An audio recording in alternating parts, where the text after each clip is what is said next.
Olá! Se você chegou nesse vídeo, é porque você quer compreender melhor o que é fonética e fonologia, quais as diferenças entre uma coisa e outra e quais são as áreas de estudo de cada uma delas, certo? Pois bem, sejam muito bem-vindos ao canal Gramática em Pauta. Eu me chamo Vilmar Alves e nesse primeiro vídeo do canal, nada seria mais coerente do que começar do começo. Isso mesmo, compreender o que é fonética e fonologia vai te ajudar muito nos estudos da língua portuguesa, já que esse é um princípio básico que vai nortear os demais conteúdos envolvendo o estudo da gramática. Beleza? Então, vem comigo. Tanto a fonética quanto a fonologia são ciências que estudam os sons da fala humana. E embora essas ciências estejam totalmente ligadas uma à outra, cada uma delas tem as suas particularidades. De uma forma bem resumida, podemos dizer que a fonética é responsável por estudar como os sons da fala humana são produzidos pelo nosso aparelho fonador, ou seja, estuda a parte mecânica do nosso corpo que possibilita a produção do som da nossa fala e como esses sons são formados. Enquanto a fonologia se preocupa com toda a parte estrutural da língua, ou seja, estuda como ela vai se construindo por meio de unidades mínimas até formar um todo. Essas unidades mínimas chamamos de fonema. Logo mais à frente falaremos mais sobre isso, certo? Então vamos começar falando mais especificamente da fonética. E para isso é importante saber o que é e como que funciona o nosso aparelho fonador. E aqui é importante dizer que nós não possuímos um único órgão específico para produzirmos o som da nossa fala. O aparelho fonador é constituído pelos vários órgãos que compõem os sistemas respiratórios, fonatório e articulatório. Vamos compreender melhor isso daí. O ar expelido pelo sistema respiratório, que é formado pela traqueia, pulmões, brônquios e diafragma, passa pelo sistema fonatório, que é formado pela laringe, onde estão situadas a glote e as cordas vocais. Esse ar vai chegar ao sistema articulatório, formado pela cavidade nasal, língua, faringe, lábios e dentes. E aqui o som será definido de acordo com o ponto de articulação usado e a maneira com que ele é usado. A cavidade nasal, dentes, lábios e língua são pontos de articulações responsáveis por criarem obstruções na passagem de ar. E aqui no ponto de articulação podemos ter sons sem obstrução da passagem de ar, que seriam os sons vocálicos. Temos também sons com leves obstruções da passagem de ar, que são os sons semivocálicos, e sons consonantais, quando há uma obstrução mais intensa da passagem de ar. Vamos discorrer melhor sobre isso aí. Por exemplo, quando eu pronuncio as letras A, E, O, podemos perceber que o ar passa pela nossa cavidade bucal sem que haja qualquer obstrução da passagem de ar, ou seja, o ar passa direto. Então, por isso, sons vocálicos. Já os fonemas I e U sofrem uma pequena interrupção ali na passagem de ar e por isso chamamos de sons semivocálicos. E esses geralmente são menos intensos ou menos expressivos. Por exemplo, no ditongo pai.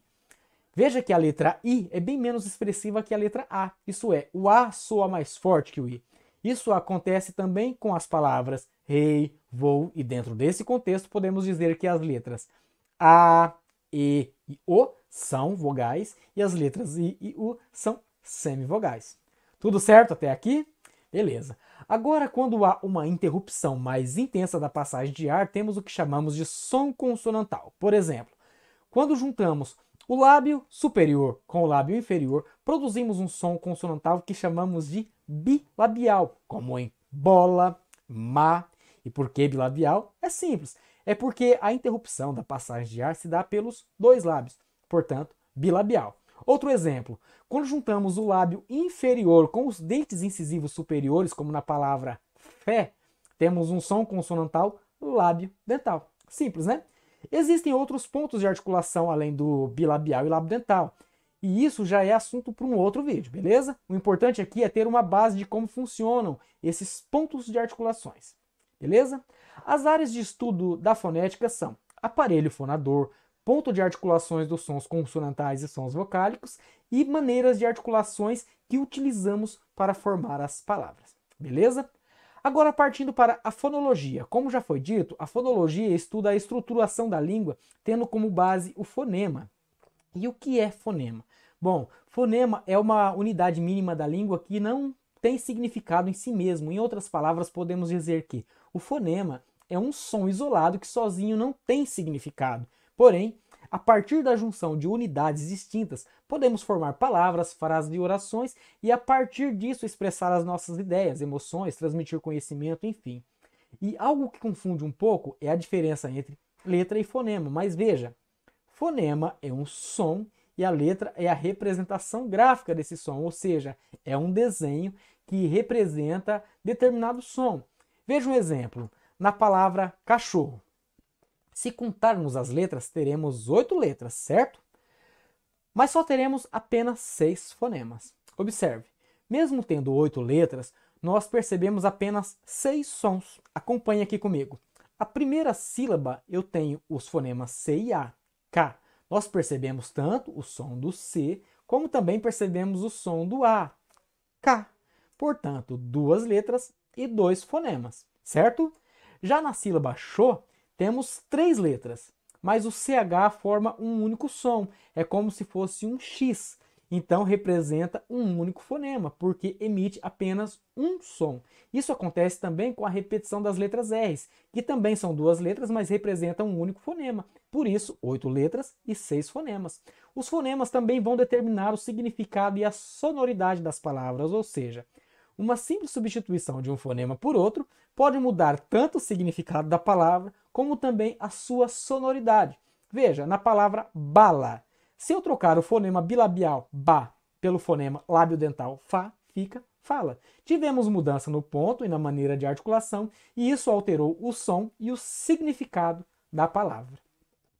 A fonologia se encarrega também do estudo da separação silábica, dividindo as palavras em monossílabas, quando há apenas uma sílaba, dissílaba quando há 2 sílabas, trissílabas quando há 3 sílabas e polissílabas quando há 4 sílabas ou mais. Trabalha também a acentuação, dividindo as sílabas em tônica, que é a sílaba mais forte da palavra, e a sílaba átona, que é aquela sílaba menos expressiva ou mais fraca.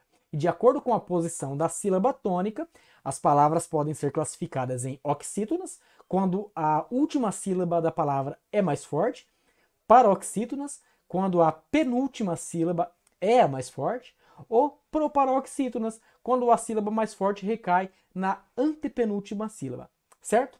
Mas vale lembrar que essa acentuação a que nos referimos aqui não é necessariamente feita por meio de um acento gráfico, um acento real. Temos também o que chamamos de acento tônico, e nesse caso, dizemos que a sílaba é acentuada apenas pelo fato dela ter uma maior intensidade na pronúncia. Certo? Bom, além desses aspectos já mencionados, a fonologia também estuda a morfologia, a ortografia e toda a estruturação e formação dos vocábulos, ou seja, das palavras. Tudo certo? Em suma, é isso. A fonética é responsável por estudar os aspectos acústicos e fisiológicos dos sons, ou seja, como os sons da nossa fala são produzidos pelo nosso aparelho fonador e discorrendo, claro, sobre aparelho fonador, ponto de articulação dos sons consonantais e sons vocálicos e as maneiras de articulações que usamos para produzirmos determinados sons. Enquanto a fonologia se preocupa com a parte estrutural da língua, discorrendo sobre fonemas, separação silábicas, morfologia, estruturação e formação dos vocábulos. Bom, é claro que tudo que foi dito aqui é apenas um recorte, um resumo de todo o conteúdo, certo? Mas por hora é isso. Espero que essas breves explicações tenham ajudado de alguma forma. E se você gostou do vídeo e quiser clicar no joinha, eu fico imensamente agradecido. E não se esqueça de se inscrever no canal e tocar no sininho para receber notificações dos próximos vídeos. Beleza? Até uma próxima!